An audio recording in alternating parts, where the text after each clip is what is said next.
салому алейкум тамошобинони иззатманд ва мухлисони ҳамешагии барномаи кошона. мо гурӯҳи эҷодӣ бисёр шод ҳастем ки нафарони касбу кори гуногун аз ноҳияҳои дурдаст низ мехоҳанд дар барномаи мо иштирок кунанд ва ҳунару маҳорати худро нишон диҳанд. Ва имрӯз дар барномаи мо қарор дорад Аншира. Аншира имрӯз аз ноҳияи Босе омадааст то ҳунару маҳорати худро баҳри ҳар яки мо шумо нишон диҳад. Хушомадед ба барномаи мо. Хуб, мегуфтед ки имрӯз дар барнома кадом нави хӯрокро омода месозед? мехоҳам барои бинандагон як намуд хӯрок бо номи запиканкаро омода кунам. Ташаккури зиёд. Барои запиканка ба мо кадом маҳсулотҳо лозим мешаванд? Картошкаи обпаз карда шуда, панир, тухм, қаламфури булғорӣ, помидор, пиёз, қимаи гӯшти гов. ҳамзамон равған. Сараввал аз кадом нави маҳсулот шурӯъ мекунем? аз пиёз.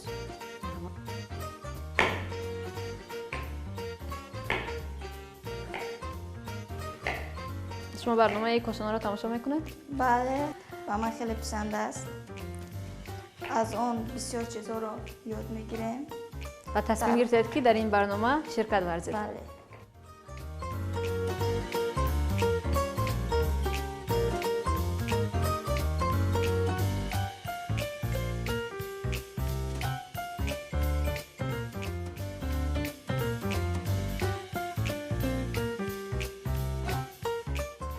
хуб, ман ба шумо чӣ кӯмак карда метавонам?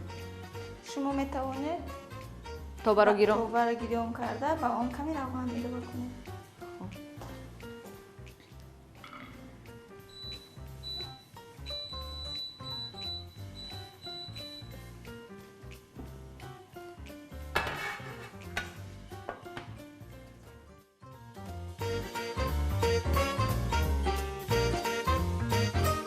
пиёзро майда кардем. Акнун навбати чӣ раси фурс? помидорро майда реза карда бо ин тарз. ба ҳамин тарзе ки мо пиёзро майда кардем, помидорро низ ба ҳамин тарз, ба ҳамин шакл майда хоҳем кард.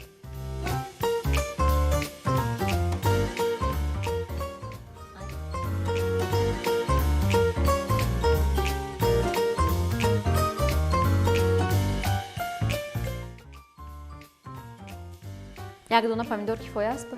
бале, як дона кифоя аст. хуб, помидорро низ майда кардем. Акнун то гарм шудани тоба боз мо ба қаламфури булғорӣ ба фикрам навбат ба қаламфури булғорӣ расид.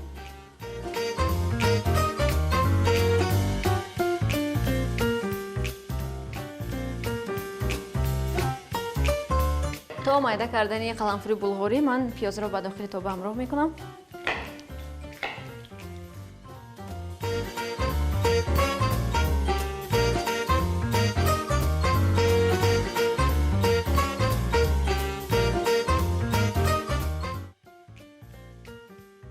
ба дохили тоба помидор ва қаламфури булғориро низ илова мекунем. бале, ҳозир онро илова мекунем. марҳамат, биёед ба шумо кӯмак мекунам.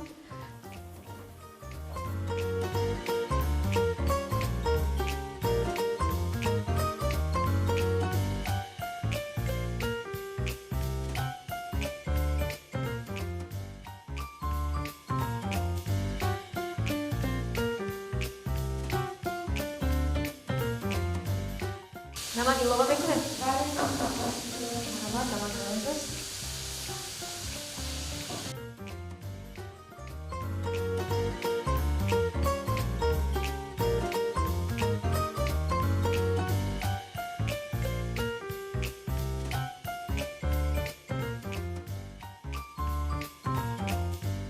бинандавои азиз, то тайёр шудани зирбак мо ба омода намудани қисмати дигари запиканка мегузарем. хуб, акнун чӣ кор мекунем? то омода шудани зирбак ба мо лозим мешавад ки қисмати дигари запиканкаро омода кунем, ҳамин тавр? бале. хуб, ба мо зарф лозим мешавад? бале, як зарф лозим аст. ман ба шумо зарф медиҳам.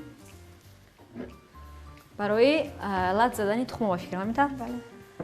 барои мо 5 дона тухм лозим аст, бинандавои азиз.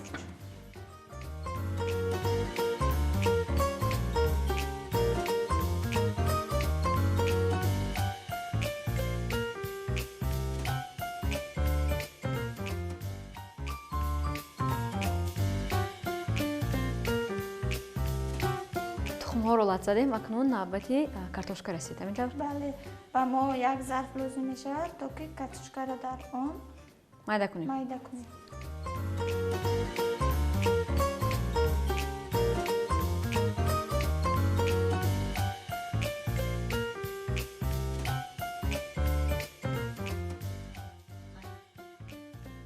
Картошкаро ҳам майда кардем, шакли пюреро гирифт. Ҳамин тавр не? Бале. Хуб, акнун чӣ кор мекунем? Ба дохили дег ман назар андозам. Бинем зирбак дар кадом ҳолат қарор дорад.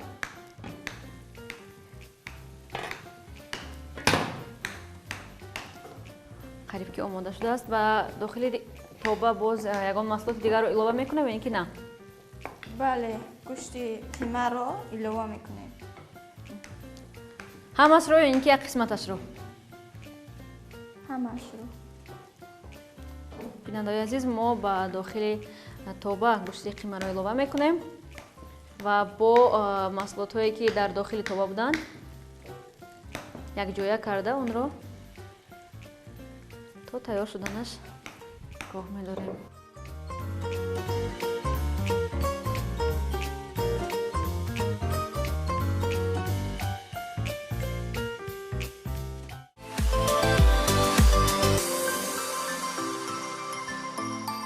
ба тоба назар меандозем, мебинем ки оё омода шуд ё ин ки на.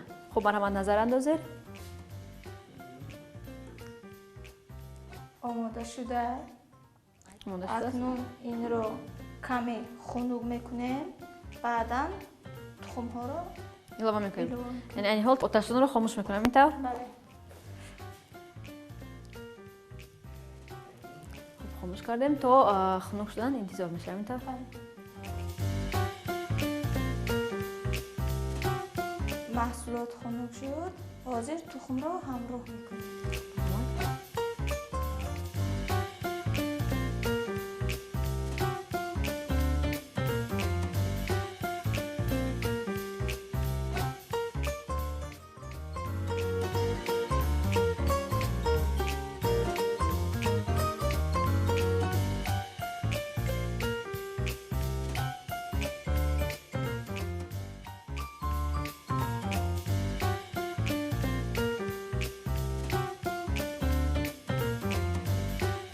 тухмро омохта кардем, тайёр шуд.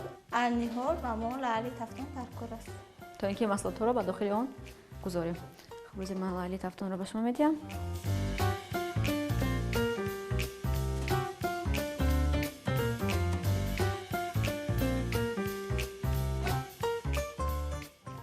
ба ин каме равған меандозем.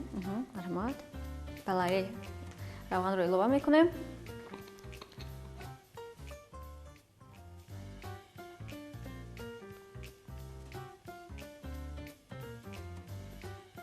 равған дигар ба мо лозим намешавад. Ҳамин тавр? равғанро низ ба як су мегузорем.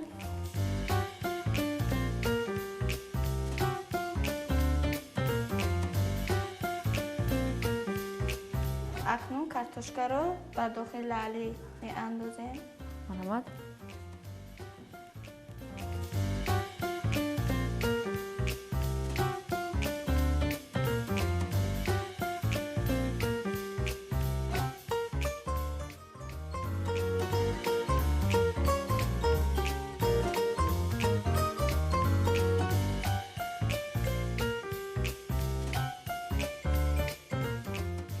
картошкаро дар лали андохтем, ҳозир панирро ҳамроҳ мекунем. хуб, ба мо тубтарошак лозим аст фикр мекунам. бале.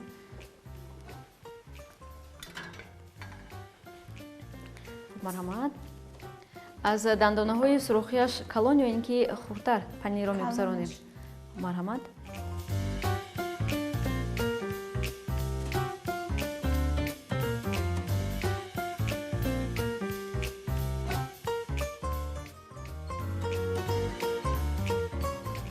панирро илова кардем. ҳозир маҳсулоти омода кардаамонро дар лали ҳамроҳ мекунем. марҳамат.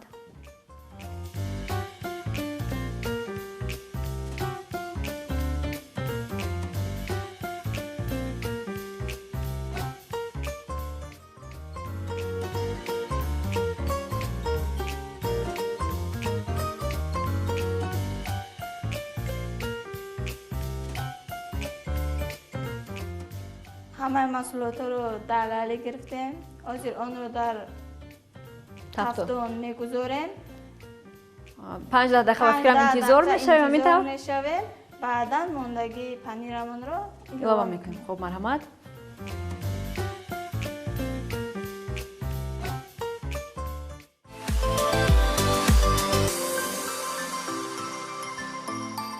خب تقریبا 15-20 دقیقه نیز گذشت و فکر میکنم که زاپیکانکا قریب که آماده شده. میتونید مرحمت داخل تفتون نظر میاندازیم بیننده‌های عزیز و ببینیم که در کدام حالت قرار دارد زاپیکانکای ما. قریب که آماده شده است همینطور؟ اکنون پنیر رو ilova میکنیم. مرحمت.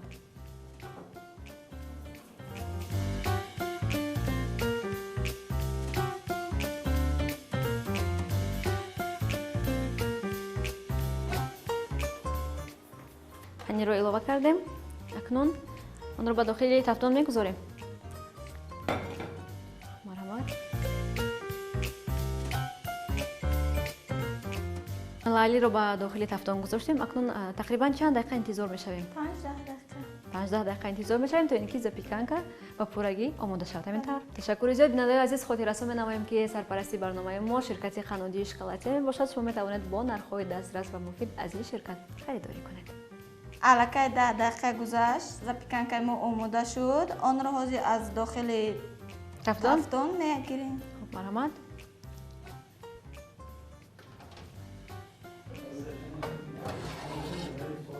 زاپیکانکای ما آماده شد. حاضر آن را قسم قسم میبریم.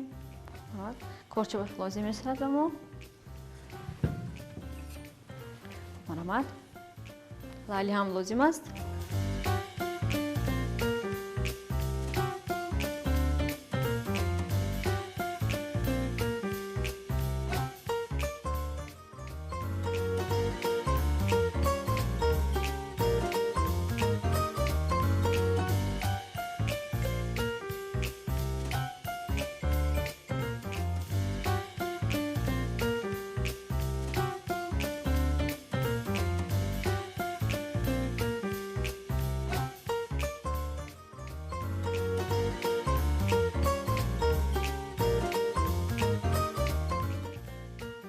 بیننده‌های عزیز، چنانه که می‌بینید زاپیکانکای ما آماده شد و به شما اظهار سپاس میگویم انشیره جان که از ناحیه دوردست، از ناحیه واسع به برنامه ما تشریف آورده و برای بانوان عزیز ما چنین نوع زاپیکانکا را نشان دادید و امیدوارم که بانوان ما نیز در خاندان خود برای اهل عائله خود میتوانند از چنین نوع زاپیکانکا آماده سازند و چون قصد کردیم که سرپرستی برنامه ما شرکت خانوادگی شکلاتی باشد و برای تمام اشتراکیان برنامه تحفه‌های خاطروی رو ارزانی می‌دارد و این تحفه نیز از جانب شرکت خانوادگی شکلاتی به شما تقدیم کرده می‌شود. برای اشتراک در برنامه بار دیگر اظهار سپاس می‌کنیم و می‌خواهیم که تحفه را به یک سو بگذارید و روی آن را باز نمایید. در اینجا ما سورپرایز داریم. تشکر زیاد. بسیار تحفه زیبا. به شما پسند آمد؟ بله، خیلی زیبا. ما نیز از آن شدیم که تحفه ما به شما پسند آمد و امیدواریم که با مانند شما دیگر جوان دختران نیز از ناحیه‌های دوردست در این برنامه ما شرکت می‌ورزند و هنر خود را برای هر یکی ما و شما نشان می‌دهند. بار دیگر اظهار سپاس برای اشتراک در برنامه. بیننده‌های عزیز، این بود نشر نوبتی برنامه کاشانه. اگر شما می‌خواهید در برنامه ما اشتراک کنید، پس می‌توانید با رقم‌های 2214774 با ما در تماس باشید. تا برنامه‌های بعدی خوش بمانید.